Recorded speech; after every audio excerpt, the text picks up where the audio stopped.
Hi, Mitchell Levy, Global Credibility Expert, and welcome to another episode of Leaders Living Their Values.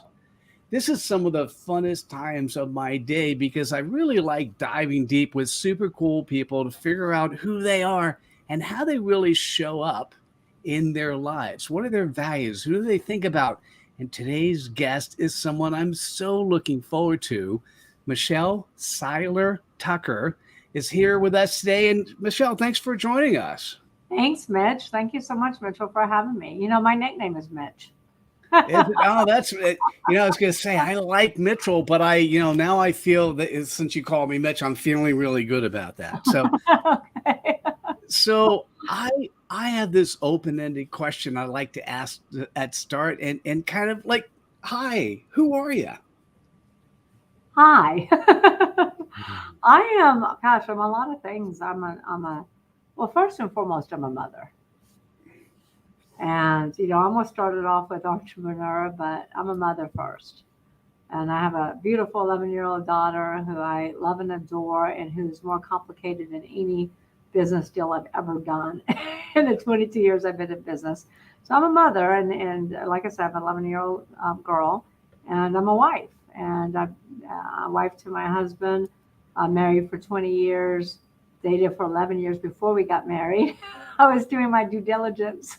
Yes, you had. Holy, So we've been together like 35 years. So I'm a wife, I'm a mother, I'm a friend to a lot of people. I'm an employer, I'm a partner to many businesses. I'm a mentor and a coach.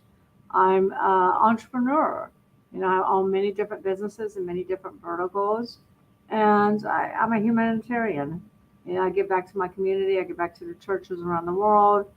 And I believe in, leaving this place better than when we enter. Well, you and I are absolutely in alignment. To be credible, we need to be servant leaders. And I love giving back to humanity.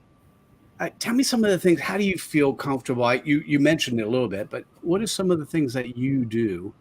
Well, actually, let's start first. Why do you feel that way? Why is that important? Um, I've always wanted to help others. I've always wanted to help the underdog. I've always wanted to help other people. That's why I do what I do. I could have retired by now, but that's why I help so many business owners is because so many businesses are going out of business. It used to be that 95% of startups would fail within the first 5 years. Now it's flip-flopped. Only 30% of startups go out of business, but out of 27.6 million companies, those businesses that have been in business for 10 years or longer are going out of business. 70% of business owners are dropping like flies. And when we lose small business, guess what we lose? We lose on the American economy because the American economy, employs over half the U.S. workforce. So when you lose small business, you lose jobs. Families lose income, and it's a trickle-down effect. So I think I'm that way just because, again, I've always, my mom taught me give back, give back, give back. And, I've had some different mentors along the way, like Zig Ziglar and mentors like that. And I've just always believed in, giving back and helping the community and helping on a worldwide basis if you can. I mean, I think God gives us certain skills and certain things that we can do in which to help others. And it's not about being selfish and it's not about being more for me, more for me. It's really about how much can you help others and how much can you help our world be a better place. Hmm. I love that. So share some of the ways that you're involved. How do you actively give back? So I give back to our church on a regular basis. I also give back. I'm a big fan of Joyce Myers, and so I'm a partner with Joyce Myers. I believe in what she does around the world. I've been listening to her for years on TV, and she's always there. There's a hurricane, they're there. There's a flood, they're there. There's a tornado, they're there. Human trafficking, they're there. Poverty, they're there.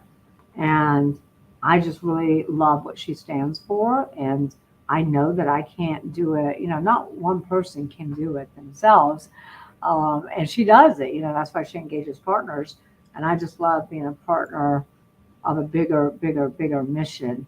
And that's what I think life is all about is, serving a higher purpose than yourself.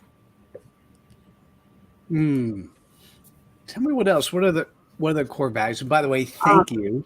I'm going to say first, thank you when you introduce yourself, because you were jostling. Am I entrepreneur? Am I mom? And you go, and mom, and I'm like, I'm just going to say thank you, because it's like it's dad, husband, right? And then there's all this other stuff that I do, son, right? There's all these other things which are interesting titles per se. So what are some of the other values that you go through life with? The other values.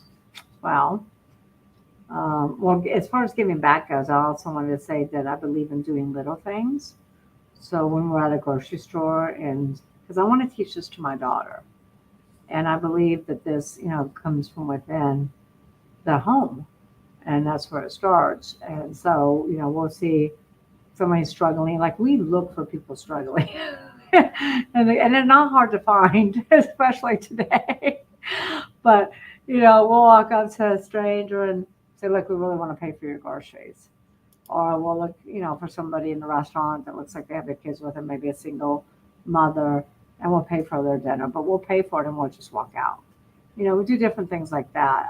Yesterday I was at a clinic to get my wrist x-rayed because I thought I broke it. And there was a gentleman there that he looked like he had some really hard days, and they want to take him because they said, well, your insurance won't work, and Medicare is not working, blah, blah, blah. So I said, well, how much is this bill? And I said, $350. I said, well, let me pay for it. But guess what? They wouldn't take my money because they said, sorry, because the insurance is not working. If we took your money for him, it would be considered fraud on our behalf. And I'm like, that makes like no sense. I'm paying for his appointment. So I think it's important to do things like that, and really teach our children how to be, a blessing. It's all about being a blessing for others. So other values, let's see. Well, integrity. I always believe in under-promising and over-delivering. I believe that your word is your bond. I believe that, again, your word is your bond. If you tell somebody you're going to do it, you need to do it. And so many people don't do that these days. I believe on showing up early, not on time. It drives me crazy when people show up late. Yes, I was a couple minutes late, but I was right. I was just going to be quiet and bite my tongue on that one. It really is my pet peeve. And I just believe, going through life, like I said, being a blessing to others, seeing how that you can make a difference, seeing how you can create your own masterpiece, how you can leave a legacy behind. And, because we're on this earth for a very short period of time. And it's not about how much money we make. It's not about, what titles we get or what accolades we have behind our name. It's about, what did we do with our talents? What did we do with the money that we earned? Did we do to really make a huge impact in the world?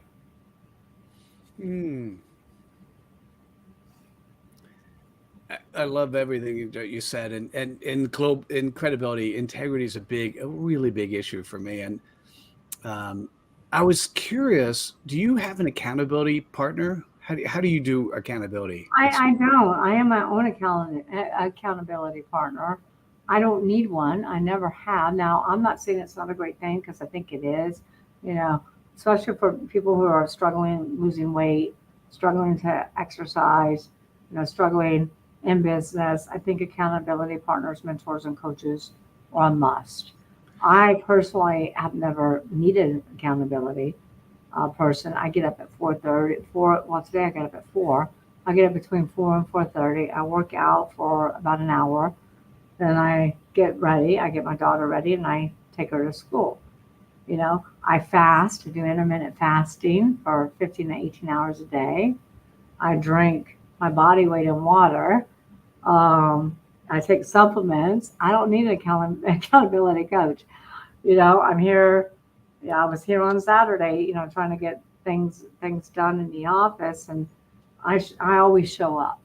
And that's one thing Mm. that makes me so unique in business. And it's funny because my partners who work with me in M&A, attorneys and CPAs, are like, if you hire Michelle, we're going to charge you less money because she's going to do most of the work. She always, Oh, I love that. yeah. That's very cool. You're one of the first people I've heard say that. That's pretty interesting. I have to say something which, by the way, I typically don't use accountability partners either, although my wife is absolutely my accountability on everything, right? And I did two surveys on LinkedIn, and I wanted to get your feedback on. I'm right in the middle of writing something about it. So the first survey is how many people have either you're self accountable, mostly me, by the way. So you're self accountable, use a coach, use a family member, or don't care about accountability. 61% chose that they're accountable to themselves. Hmm. That number was big enough that it caused me concern. So I did another survey last week. And the survey was, if you look at the people around you, the partners that you work with, Hmm. how many times do they say what they're going to do and do what they actually say? Hmm. And then the results were 25%, 25%, 50%, 75, or 100% of the time, those people you surround yourself say what they do and do what they say. What I don't think it shocked me, but it was in opposition to 61% being self-accountable. Of the people, only 10% said that those partners they surround themselves with are 100% accountable.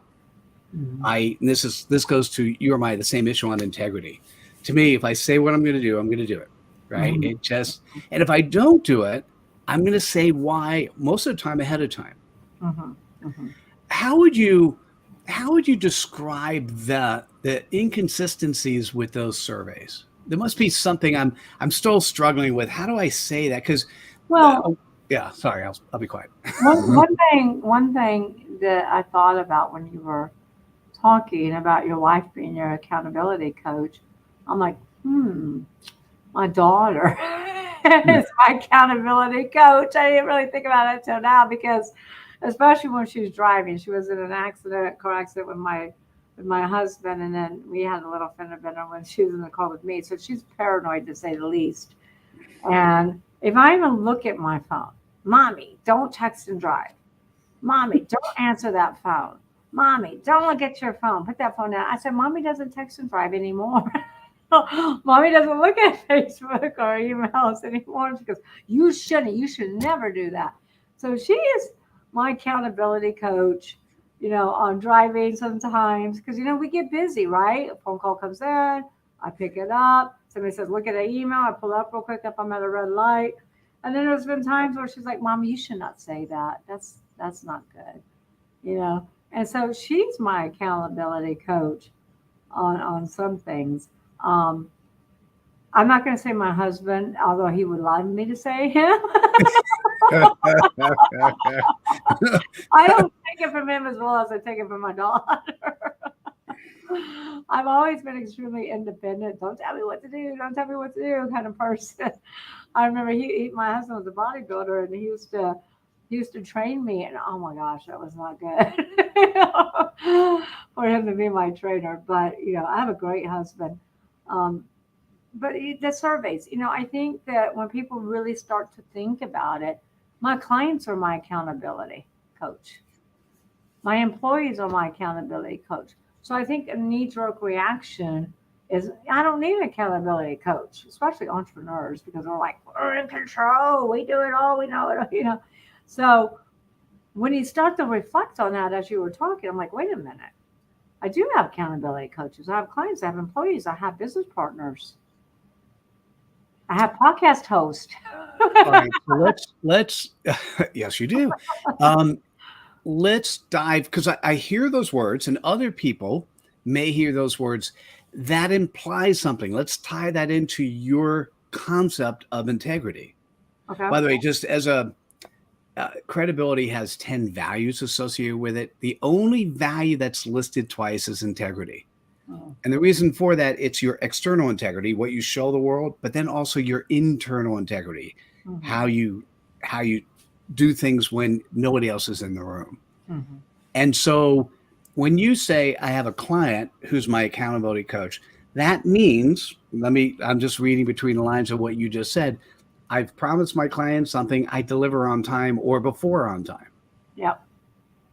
Right. So I just wanted to highlight, because sometimes, or many times, what happens is you're servicing your client, but something else comes in, or the new best deal comes in, and you just have to tell your client, I wasn't able to do that. That doesn't sound like that's acceptable in your book. No, it's not. And that's why I have a team, because I can't do everything. So that's why I have a team, and I hold them accountable. And so I'm their big time accountability coach. But, I think that the numbers could be skewed because, like I said, I think it's a knee-jerk reaction when you say, do you have an accountability coach? Right off the bat, I'm like, no. And then I started thinking about, well, yeah, I do. I have my daughter. I have my employees. I have my clients, specifically my clients. That's a great suggestion. I think what happens is maybe part of the way in which we've been miseducated, right, is to ask for help is potentially a bad thing. Yeah. I don't know. I don't think that way. Being credible is being coachable. And so I want to ask for help. I want to learn. I want to grow. But that's interesting that your initial reaction was no. And mine too, by the way. But then as I thought about, yours and I were similar on that. That's fascinating. Yeah, because I think it's like because when you ask me, do you have an accountability coach? It's kind of like saying, do you have a mentor? And I have had a couple of mentors, but I don't think of those as accountability coaches. And I've never had a friend where we say, okay, we're going to hold each other accountable for showing up, because I always show up. I don't need somebody to. I had COVID last week, and I was here every day working. By the way, thank you for saying that. There are some times where amazingly crazy things happen in my life, but if I have a set of calendar appointments, I'll let people know, sorry, I can't make it. Yeah.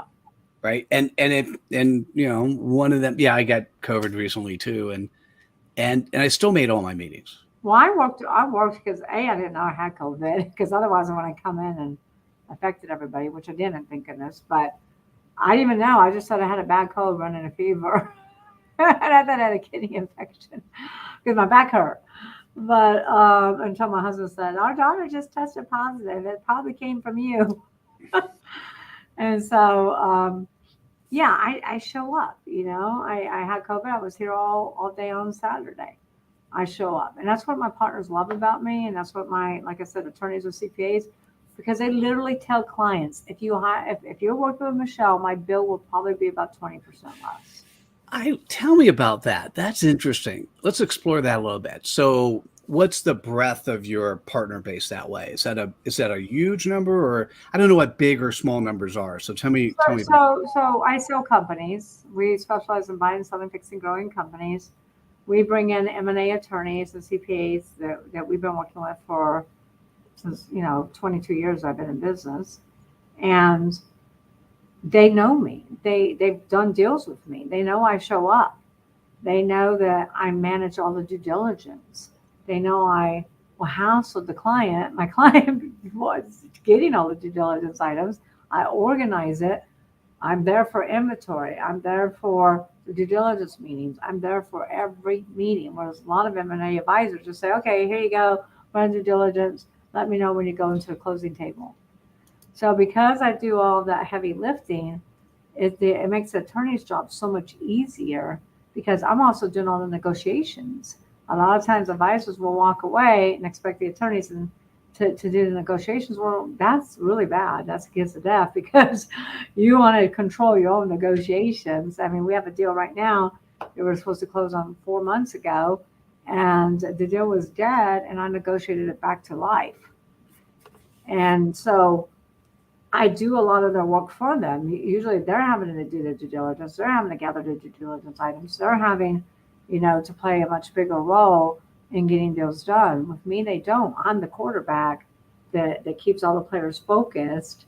I keep the time moving forward because I always say time kills deals, professionals, and time kills deals. So I control every step of the process, and it makes their life a lot easier. So therefore, they charge my clients less. I don't think I've ever heard that before. What a great, like, that would be such a cool tagline. Yeah. Yeah, I like that. And they'll That's tell really, you, they'll get on the phone with you or your podcast, and I say, look, Michelle is the best I've seen. She always shows up. She's always, doing what's in the client's best interest. When the deal falls apart, she puts it back together again. They used to call me Humpty Dumpty in the industry because every time a deal fell apart, I was a specialist in putting it back together again. I love that. So what makes a good client for you? What are you looking for? What are the values of the client you want to work with? Yeah, so that's a great question, and that's evolved, from when I first started selling companies. We typically, so we have a couple of different programs. Again, we don't just sell companies. We buy, I fix, I grow. We have a Road to Exit Rich program where we get businesses ready for sale within, that 1 to 5 years. So we're working with them month to month to month to build their business to sell for their desired price tag. So when we go to sell businesses, a typical client is typically a business that can sell for 10 million and up. So we do sell to larger businesses, and we want a client who's going to be full transparency. If there's any skeletons in the closet, we want to know what they are up front. We want a client that's ethical. I've seen a lot of unethical clients. I've seen clients forge tax returns and all kinds of different stuff. We want a client that's going to listen to us. There are so many business owners that think they know it all, and they might in their industry, but they don't in selling their business. So we want clients that are going to listen, and we want clients that are going to be flexible and be willing to negotiate, because you're not going to get everything you want. It's really important to identify what are those negotiables, what are those non-negotiables. And you got to be flexible, because when you put your business on the market, you're competing with all the other businesses on the market. 40% of companies will be on the market at any given time. And so the big thing is listening and being flexible and being ethical. So listening, i.e. coachable. Coachable, yes. Coachable. Ethical is yeah, I hear you. Ethical is, yeah, it's so crazy. When I think about credibility, there's ethical is a must. And as well as the one thing I stay away from is anyone who espouses hate in any way. Right. So I for me, there are two: servant leadership and no hate. Yeah, you're right, because I had a client that was, oh my God, full of hate. And this client was a nightmare. We ended up firing the client. And we don't do that very often, because, always, I'm pretty good at working with clients and getting clients to be coachable, to think about things, and, but this client was just, oh my gosh, he would call us and scream at us, and he would, a couple of times he yelled at the client, the prospective buyers. I'm like, and he just was full of hate. He hated everything in his life.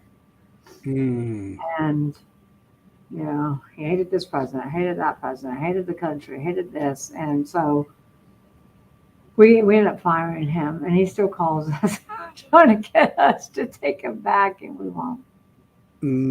Yeah, there's another one we fired that treated her employees terribly. And, when I say terribly, she would throw things at them.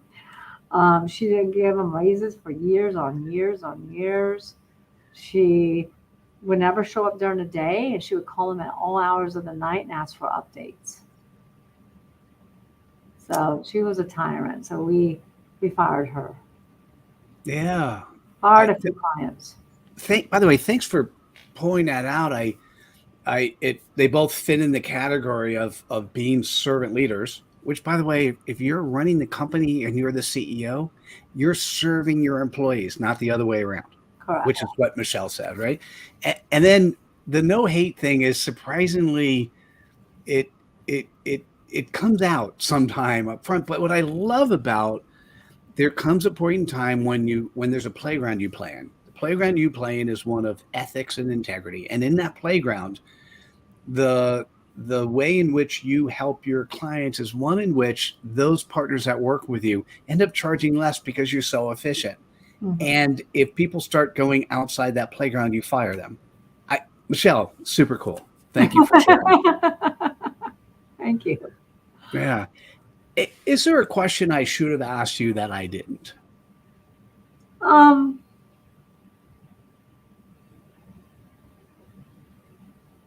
mean, there's so many questions, but I'm an educator. So, we talked about this right before the show. I love to educate business owners on what to do in their business. And so I think that's important. One thing I would say, and I would say a couple of things, is number one, well, I guess you could ask me, Michelle, looking back at your earlier self, what would you have done differently? Michelle, I love that question. Michelle, looking back at your earlier self, what would you have done differently? Yeah, so the big thing I would have done is gotten a mentor much earlier on. I didn't get a mentor until 2011. That wasn't the best mentor, but out of that group, the mentor group, the one that was assigned to me is still one of my best friends today. Two of them were assigned to me, and they're my best friends today. And we still call each other up. We talk about things. One of them just invited me to the White House. And so I would say get a mentor early on, because it's not what you know that gets you in trouble. It's what you don't know. And that's not just in business, that's in life too. So I would say definitely get a mentor early on, but not just any mentor. Do your research, do your due diligence. We're too quick to just hire people. You want to make sure that you get a mentor, you get an expert in the field that you're in the industry, or it doesn't even have to be the industry. It could be a different industry, because we can all learn from different industries. But get a mentor that's traveled the road you want to travel, because it will shorten your learning curve and your path to success dramatically. That's a great. I don't think we think about that often enough. No, we don't. And it's kind of like accountability coach, But to me, a mentor is very different than accountability coach. Accountability coach, I remember one time a girlfriend's like, we're going to hold each other accountable. We're going to go to the gym. Awesome. I went to the gym every time. She didn't show up. But a mentor is somebody that's going to guide you down the road. Like, we're mentors for business owners. We have the Road to Exit Rich program. We tell them where all the landmines are. Not to step in this, don't step in that. Make sure your contracts, you have transferability clause.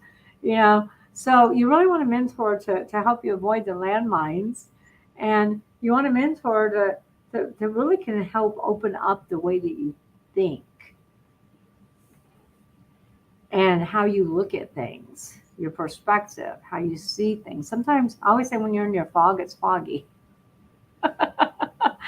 So I always say you need an outsider's perspective, to really keep you out of danger zones, read the warning labels, keep you out of danger zones, and really help you grow. And because a lot of times we're so close to things, we don't, our perspective is not always on target, because, like I said, when you're in the forest, what is it hard to see? So you need the outsider's perspective. And I think that's one of the most important things that not just entrepreneurs, but students, employees, teachers can all use. Parents, sometimes we need a mentor to teach us. As you know, there's no manual for being a parent, right? Exactly. There's no manual for being a parent. And you know what? There's really no manual for being an entrepreneur. I Yeah, don't Exit Rich is disagree. as close as it comes. My Mm. book, Exit Rich, is as close as it comes. Michelle, this was absolutely amazing. Thanks for opening up and sharing. I loved it. If somebody is interested in you, so they're, a 10 million plus company, or maybe they want to be one of your partners so they could charge less because working with you would be so cool, what's the best way for people to reach out to you? Yeah, so there's a couple of ways that we work with people. We partner with business owners investing my money, my energies, my time, efforts, core competencies, and I bring other partners along sometimes. I bring my resources, and that doesn't cost them anything because I'm the one putting up the money. So I do invest in businesses. I look for niches, something that's very unique. I look for a niche. I look for the owners to still have passion in their company and their business, and I look for a good team in place. As far as road to exit rich, you don't have to have 10 million in revenues. You can have under $1 million in revenues. You have a great idea, you have a business already off the ground, but you're trying to build it to sell, then you can work with us at any level. If you're wanting to sell your company, still reach out. Don't be like, oh my gosh, I'm too small for her. Because we also have referral partners that we will send other deals to people that we trust in our network. Number one, or number two, you might be a good candidate for the Build to Sell program. And so you can reach us at STI, which stands for Seiler Tucker Incorporated, STI at 360.com. My main website is seilertucker.com, but at 360, all of my sites are there.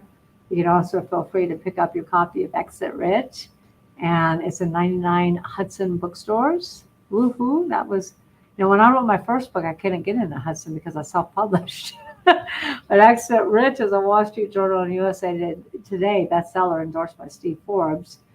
And so you can pick that up there. You can pick up on Amazon, Barnes & Noble, your favorite bookstore. And what I'm really excited about, Mitchell, is that the audio version just came out a few months ago, and you can literally get the audio version for like $4 on Amazon or Apple or wherever you buy your favorite audible books. And we have our own podcast called Exit Rich that I encourage everyone to tune into. Fantastic. Well, thank you. Thanks again for being with us today. Thank you for having me. It was fun. It was different. I like different.